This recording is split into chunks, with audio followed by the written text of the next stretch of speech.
शहीदों के लिए करना दिन था। लद्दाख में एक पहाड़ी पड़ी और हमारे कई वीर जो है उस दुर्घटना में उन सब वीरों का मैं स्मरण करना चाहूंगा जो भगत सिंह, राजगुरु सुखदेव, राम प्रसाद मिश्र, राजेंद्र गाड़ी, ठाकुर रोशन सिंह, अशफाक उल्ला खान जैसे। मैं याद करना चाहूंगा नेताजी सुभाष चंद्र बोस के साथ जो 26,000 लोग शहादत को प्राप्त हुए,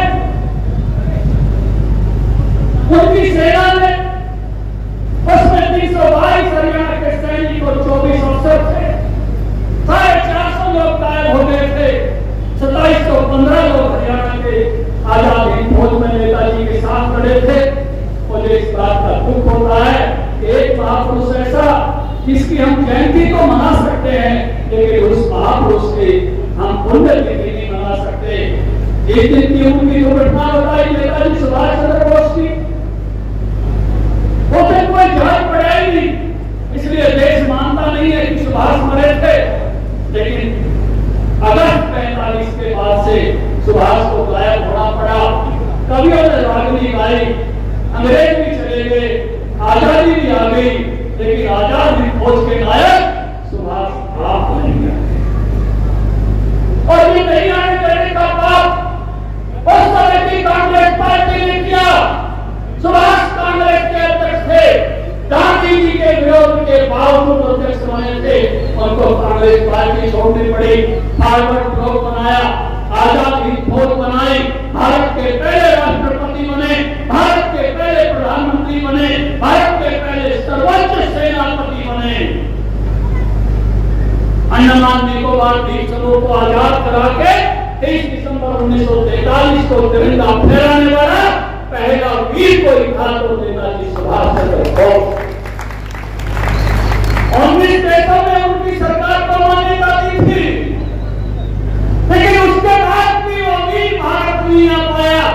कहीं न कहीं ईर्ष्या थी कांग्रेस के नेताओं के दिलों में, नहीं तो नेताजी सुभाष चंद्र बोस आ सकते थे। लेकिन नेताजी आए, ईर्ष्या की एक कहानी बताऊंगा। नेताजी ने जहाँ झंडा फहराया था, यहाँ से कई साथी मेरे साथ गए थे। अंडमान निकोबार द्वीप समूह योगेंद्र राणा साथ गए थे, भगवान दास कबीरपंथी साथ गए थे। ये झंडे की जगह नेताजी ने झंडा फहराया था, कांग्रेस पार्टी ने उसको डिसेरेमोनियल किया।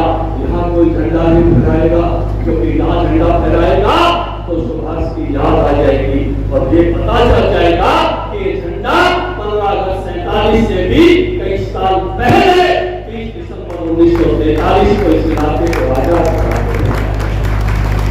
तो पहली बार झंडा फहराया तो भगत सिंह शेखावत ने अटल जी के राज में फहराया। जब दोबारा सोनिया मनमोहन की सरकार आई तो फिर देश सेरेमोनियल कर दिया और अब मोदी जी ने इतना बड़ा झंडा फहरा दिया कि अब कांग्रेसों से उतर नहीं सकता। टापू का नाम भी नेताजी सुभाष चंद्र बोस। बुजुर्गों, नौजवान साथियों, ये घटना बताती है कि सुभाष की ईर्ष्या थी। अगर सुभाष से ईर्ष्या नहीं होती तो boat club Andaman Nicobar club के सामने फहराए झंडे को डिसेरेमोनियल नहीं किया होता। लेकिन अब नेताजी सुभाष आ गए और अब कहाँ गए? जहाँ जाट पंचम की मूर्ति थी, वहां नेताजी सुभाष चंद्र बोस इंडिया गेट पे आ गए। कभी जाओ तो उस वीर को नमन करके जय हिंद करके आना, और जो राजपथ होता था उसका नाम अब सुभाष की स्मृति में कर्तव्य पथ हो गया। उस रास्ते पर चल के आना कर्तव्य के रास्ते का संस्कार। बुजुर्गों, नौजवान साथियों, ऐसे सारे अन्यायों को याद करते हुए मैं उनको भी याद करना चाहूंगा जो इस देश के विभाजन का शिकार। गांधी जी ने कहा था देश का विभाजन मेरी लाश पर होगा। लोग गांधी जी का भरोसा करते थे, लोगों ने माना विभाजन नहीं होगा। गांधी जैसा नेता कह रहा है कि विभाजन नहीं होगा, लेकिन गांधी जी की पार्टी ने विभाजन स्वीकार कर दिया। 10 लाख लोग मारे गए, 8 करोड़ आबादी की अदला बदली हुई। उसका दर्द आज तक हम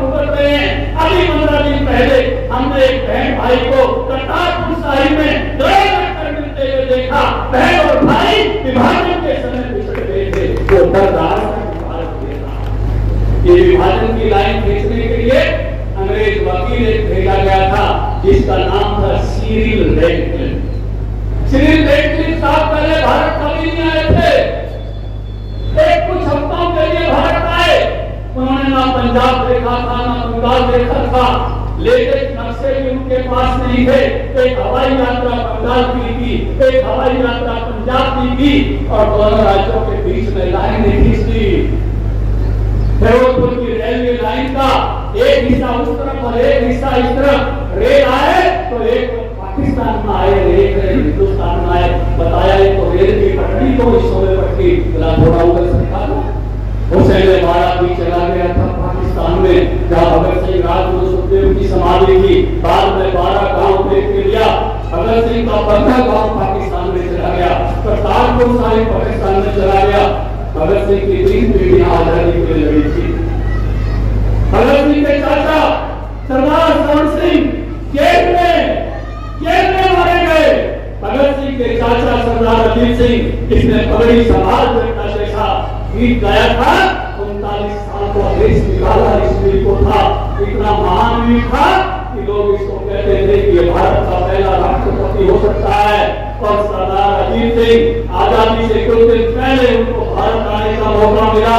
14 अगस्त 1947 की रात को ये डलहौजी में थे। 14, 15, 13, 17 तारीख को लैंड उड़ाकर दी गई थी। इनको पता चल गया कि मेरा बंगा गांव पाकिस्तान में जा रहा है। सरदार अजीत सिंह ने 15 अगस्त 1947 को सुबह इस दुख में प्राण त्याग दिए कि मेरी 3 पीढ़ियां जिस देश की आजादी के लिए लड़ी थी, मेरा गांव अब आजाद है या नहीं है। 15 अगस्त 1947 तक देश आजादी का जश्न मना रहा था। डलहौजी के लोग सरदार अजीत सिंह की क्रियाक्रम कर रहे थे। कभी जाओ तो उस वीर को नमन करके आना, पंचकोट में उस वीर की समाधि है। अरे नेहरू जी चाहते तो भारत में करतारपुर साहिब हो सकता है। नेहरू जी चाहते तो भारत में बंगा गांव हो सकता था। नेहरू जी तो लॉर्ड माउंटबेटन के बहुत नजदीक थे और लॉर्ड माउंटबेटन क्या लेडी माउंटबेटन के भी बहुत नजदीक थे। मैं तो कहता भी किताबों में लिखा हुआ, इतिहास में लिखा हुआ, डेली बातचीत होती थी। ये सब हो सकता था, ये नहीं हुआ। कुलदीप नैयर मिले थे, पत्रकार साथी बैठे हैं, रेडक्लिफ को जाकर उसके घर पे लंदन में कि भाई साहब आपने लाहौर को दे दिया पाकिस्तान को। बोला आबादी तो हिंदू की ज्यादा थी, कोई बड़ा शहर पाकिस्तान के हिस्से नहीं आ रहा था, इसलिए मैंने लाहौर भी उधर दे दिया। रेडक्लिफ से जब पत्रकारों ने पूछा इंग्लैंड जाने के बाद क्या कभी आप भारत पाकिस्तान जाएंगे? बोला जिंदगी में कभी नहीं जाऊंगा। 8 करोड़ लोग मुझे दरखास्त लेके ढूंढ रहे हैं, मैं ऐसा पाप करके आया हूं, मैं उन लोगों का सामना नहीं कर सकता। बुजुर्गों, नौजवान साथियों, 12 करोड़ की आबादी प्रभावित हुई थी। जो कौमें अपने इतिहास को भूल जाती हैं, उनको फिर से इतिहास में से गुजरना पड़ता है। इसलिए अपने इतिहास को भूल मत जाना। जो तकलीफें हमारी पीढ़ियों ने उठाई थी, वो तकलीफें हमारे बच्चों के खाते में नहीं आनी चाहिए, इसको याद रखें। बुजुर्गों, नौजवान साथियों, ये मौका मिला हमको, 9 साल का मौका दिया आपने देश में काम करने का, और मोदी जी के नेतृत्व में हमने इस देश को मजबूत करने का काम भारतीय जनता पार्टी ने किया। और केवल नीचे से ही नहीं, ऊपर से भी मैक्रो लेवल पर और माइक्रो लेवल पर दोनों तरह से मोदी जी ने काम किया। मैं शुरू में माइक्रो लेवल की बात करूं, मैं पंचायत मंत्री था, मैंने पहली की पंचायत की बात की, 4 शर्तें लगाई थी। एक शर्त ये भी थी कि हमारे पंच सरपंच के घर में शौचालय होना चाहिए, और मोदी जी ने इस बात को लिया, और मैं अपने से आभार व्यक्त करता हूं कि उन्होंने पूरे देश में शौचालय बनाने का बीड़ा उठाया। और 9 साल पहले याद करो, बटे भी आ जाता तो कहते थे था बोतल 4 बटे तक घुमाया, लेकिन आज हर घर में शौचालय है। हमने बदलते हुए देखा, हमारी माताएं बहनें गोबर के उपले बनाती, लकड़ियां इकट्ठा करती, सरसों के खांसरे इकट्ठे करती, ईंधन इकट्ठा करती थी, और चमाचे के दिनों में, आजकल के दिनों में फूकड़ी मार मार के आंखों में आंसू आ जाते थे। क्या आजकल तरावड़ी के बाजार में फूकड़ी मिलती है? मुझे लगता गोपनी को गोपनी करते कुछ और करते गोपनी करते हैं। देखो स्वतः जी एक लड़की का नाम भी गोपनी रख दिया करते क्योंकि हर घर में गैस पहुंचाने का काम मोदी की सरकार ने 9 वर्षों में किया। और कांग्रेस के जमाने में गैस कितने मुश्किल से मिलती थी। मेरे घर में पहला गैस सिलेंडर ओम प्रकाश कोहली राज्यसभा सदस्य थे, उनकी चिट्ठी से आया। और हमारी बहन की शादी करने लगे। मेरी बहन बोली भाई शादी कर लो बेशक, लेकिन एक शर्त है बताते बोला रसोई गैस बनने नहीं चाहिए, मेरी खातिर भी जाकर दियो। मेरी मां ने बोले भाई एक पर्ची और मांग के जा कूपन कोड हिसाब से ना तो तेरी भाड़ा अपना घराड़ा चलाने लगी मान देगी। मैं जाके एक कूपन और मांग के गया। कांग्रेस के जमाने में ऐसे गैस मिलती थी। और वो आपने देखा 10 साल मनमोहन के राज में लंबी लंबी लाइन फिर लागू थी और कभी उन्हें राजनीति बना दी थी। सोनिया मैडम गैस दिलाने जो रोज सिलेंडर खड़ी होगी और 2 पूजा में 1 पूजा में गैस सफर क्यों अनमोल खड़ी वाजपेयी जब राज करेंगे घर घर गैस मिला करती, गांव-गांव और गली-गली में फेरी रोज मिला करती। याद करे जब आवे से मेरा हिया भरकर आवे से करती एक बड़ी बड़े नौजवान साथियों, हर घर में नल से जल, माताएं बहनें सिर पे तेरे सिर पे पंटा ठोकनी, एक भाई गीता में रह जा सिर पे ठान की जरूरत नहीं पड़ती। अब जो है हर घर में नल से जल है। कभी अमेरिका में सुनते थे बीमार हो जाओ भर्ती हो जाओ, ऐसे पहुंचे नहीं ना। मोदी जी का आयुष्मान कार्ड, मनोहर लाल जी का चिरायु कार्ड, अब पैसे की आपको भी जरूरत नहीं है, कार्ड दिखाओ और इलाज कराओ। ये बदलाव भारत हमने देखा। महामारी में से हम निकले और एक हर व्यक्ति को 2 फ्री वैक्सीन लगाने का काम मोदी जी की सरकार ने किया। ये बदलता हुआ भारत हमने देखा। महामारी में जिस प्रकार से सेवा की, कभी ऑक्सीजन कंसंट्रेटर, कभी ब्लैक फंगस की दवाई, मैं पानीपत के लोग साथियों का धन्यवाद करना चाहूंगा संजय जी समेत जो पार्टी ने कहा अमेरिका से वो चीज मंगा के इलाज कराने में मदद करने का। नौजवान साथियों, जहां हमने निचले लेवल पर ये करने का काम किया वहां बदलते हुए भारत को हमने देखा। जब मनमोहन छोड़ के गए, देश की अर्थव्यवस्था 10वें नंबर पे थी, आप 5वें नंबर पर है और मोदी जी ने संकल्प किया है कि हम 3रे नंबर पर ले जाएंगे। ये बदलाव पहले 2 मुल्क थे, कोई अटैक करता था तो इजराइल और अमेरिका ही वापिस अटैक करके आते थे। आज कोई अटैक करता है तो भारत भी ठोक कर आता है। ये बदलाव भारत मुझे नौजवान साथियों, आप 152 से जाते होंगे, आप अब नए वंदे भारत ट्रेन में बैठते होंगे। 152 का जिसने मजा लिया एक बार ताली बजा के बताओ। ऐसा लगता है जैसे हवाई जहाज में चढ़ के और लैंड करके हो, इस तरह से मजा। तो ये बदलाव भारत हम अपनी नजरों से देख रहे हैं। एक बार शिक्षण में हम अच्छे हुए, हम दुनिया की फार्मेसी हैं आजकल। आज दुनिया को आधी दवाई भारत देता है, अमेरिका को भी 40% दवाई हम देते हैं, अफ्रीका को 70% देते हैं, WHO की 60% दवाई देते हैं। दुनिया के सबसे बड़े वैक्सीन निर्माता भी हम हैं और सिरिंज निर्माता भी हम हैं। हमारी सिरिंज जाती है जब तक हमने दुनिया में भारत के होते हुए सम्मान को देखा है।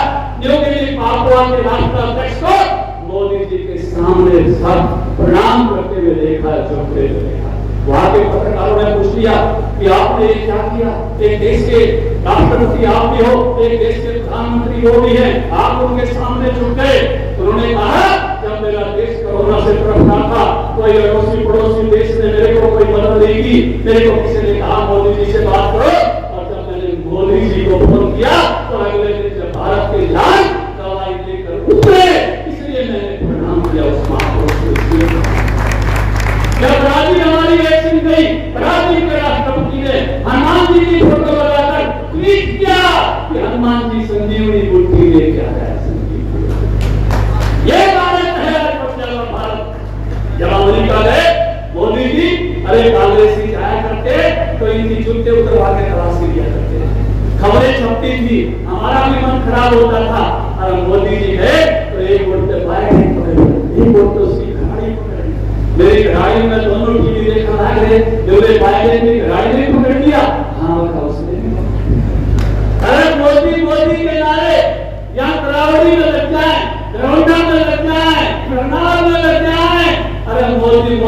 नारे अमेरिका के सीनेट में लगे।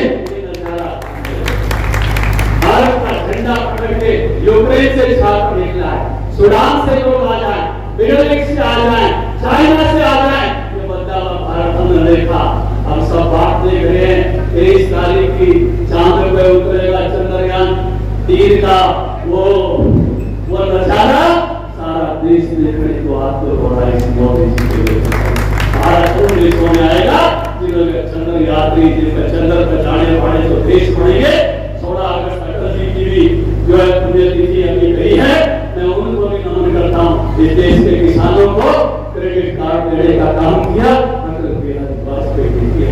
शहीदों का सम्मान उनके घर में लाके संस्कार कराने का काम किया तो अटल बिहारी वाजपेयी ने किया। ये बदलाव भारत एक रूप में नहीं अनेक रूपों में हमने देखा है। जो ये अंग्रेज कभी भारत पर राज किया करते और 4 घंटे सूरज तक भी छूटता नहीं है हमारे राज्य में, और कोहिनूर का हीरा लगता हमारे राज्य में। और जब वहां की प्रधानमंत्री को रोकते हुए इस्तीफा देते हुए देखा, और जब भारत के बेटे ऋषि सुनक को गद्दी संभालते हुए देखा, जब मुरारी बापू को वाकता करते हुए देखा, उधम सिंह की आत्मा को भी शांति मिली होगी, मदनलाल ठीकरा की आत्मा को भी शांति मिली होगी। आनंद आया होगा इन लोगों ने जो देश के लिए लड़े थे, बलिदान हुए थे उस भूमि पर, जिस भूमि पर जाकर उन्होंने क्रांतिकारी बनने का फैसला किया था। भाई जब कोई अच्छा काम कर रहा हो, देश का मान सम्मान बढ़ा रहा हो, उसको एक बारी और देनी चाहिए कि नहीं देनी चाहिए? देनी चाहिए। मोदी जी को 2024 में एक बार फिर बनाना चाहिए। जरा हाथ खड़े करके मुट्ठी बीच के सारे बताओ, बनाना चाहिए। हरियाणा सरकार एक बार फिर से बनानी चाहिए। आपका ये जज्बा, ये पन्ना प्रमुख ने ड्यूटी करनी है 15 परिवारों को संभालने की, उनका सेवादार बन जाना, उनका बीपीएल कार्ड बनवा देना, उनकी पीपीपी में गड़बड़ हो जो सुधरवा देना, प्रॉपर्टी आईडी में दिक्कत हो ठीक करा देना, उनकी पेंशन नहीं बन रही हो बनवा देना, चिरायु आयुष्मान कार्ड में दिक्कत हो ठीक करा देना, और रोजाना राम राम रखना। ये राम राम ही उसका दिल बदल देगी और आपको फिर से अपने पर्दे से भी जीता के भेज देगी। मेरा पन्ना प्रमुख 60 वोटों का सेवादार बन के सेवा करे, यही हमारा पन्ना प्रमुख का कंसेप्ट है। हम भारत माता की सेवा नीचे तक करना चाहते हैं और भारत माता की सेवा देश के लेवल पर भी करना चाहते हैं। हम दोनों तरह से भारत माता की जय करना चाहते हैं। अंतिम व्यक्ति की सेवा करके भी भारत माता की जय करना चाहते हैं और ऊपर से भी भारत को इतना मजबूत करना चाहते हैं कि जैसे पहले किसी ने कहा था कि भारत विश्व गुरु था, पहले कहा था कि भारत सोने की चिड़िया था, भारत उतना ही वैभवशाली बने, उतना ही शक्तिशाली बने, दुनिया के देशों का ऐसे ही सहयोगी बने वासुदेव कुटुंबकम के भाव से। ऐसा भारत मोदी जी के नेतृत्व में आगे बढ़ रहा है। आपका आशीर्वाद फूल मिले, जैसे ट्रकों के पीछे नहीं रहता ना, बाबे की फूल कृपा इस रूप में मिले, लेकिन उनको जरूर पहचानते रहना। धारा 370 कौन सी पार्टी लगाई थी? धारा 370 कौन सी पार्टी ने लगाई थी? तोड़ी कौन सी पार्टी ने? भगवान राम को बाबरी मस्जिद में किसने बैठाए रखा था? टेंट में किसने बैठाए रखा था? बॉम्बे राम मंदिर कौन बना रहा है? करतारपुर साहिब जाने का रास्ता कौन सी पार्टी ने खुलवाया और छोटा किसने था पाकिस्तान में? याद रखना इनके पापों को, ये बड़े मायावी हैं। अब ये करतारपुर साहिब भी जाएंगे, राम मंदिर में भी माथा टेक आएंगे और 370 में भी ताली बजा देंगे। भूल मत जाना इनको, अभी भी जाके कोर्ट में खड़े हो रहे हैं 370 तोड़ दो। इनकी नियत और नीति को ध्यान में रखना। आज भारत को आगे बढ़ाने का जज्बा जिस दल में है, जिस नेतृत्व में है, उसके साथ खड़े होना। एक प्रार्थना करके अपनी बात पूरी करूंगा। अपना फोन निकालो और एक नंबर डाल दो, मोदी जी को पता चल जाए कि आज सफल पन्ना प्रमुख करावली में हो गया है। भगवान दास करवी पंथी ने कराया है, मंडल अध्यक्ष बलबीर मराठा, प्रवीण गुप्ता, करमवीर शर्मा, महिपाल राणा ने कराया है। 90-90-90-2024 लिस्ट कॉल मार लो, घंटी जाएगी, केवल मैसेज आ जाएगा। मोदी जी तक यही खबर पहुंच जाएगी और आपका भरोसा वहां तक पहुंचेगा। इन्हीं शब्दों के साथ भारत माता का जयकारा लगा के और मैं अपनी बात को पूरी करूंगा। भारत माता की। और सब मिलकर अब एक गीत गाएंगे, पन्ना प्रमुख का गीत है, बड़ा अच्छा याद लगा रखा है ना। एक बार जरा अपनी अपनी जगह खड़ा होकर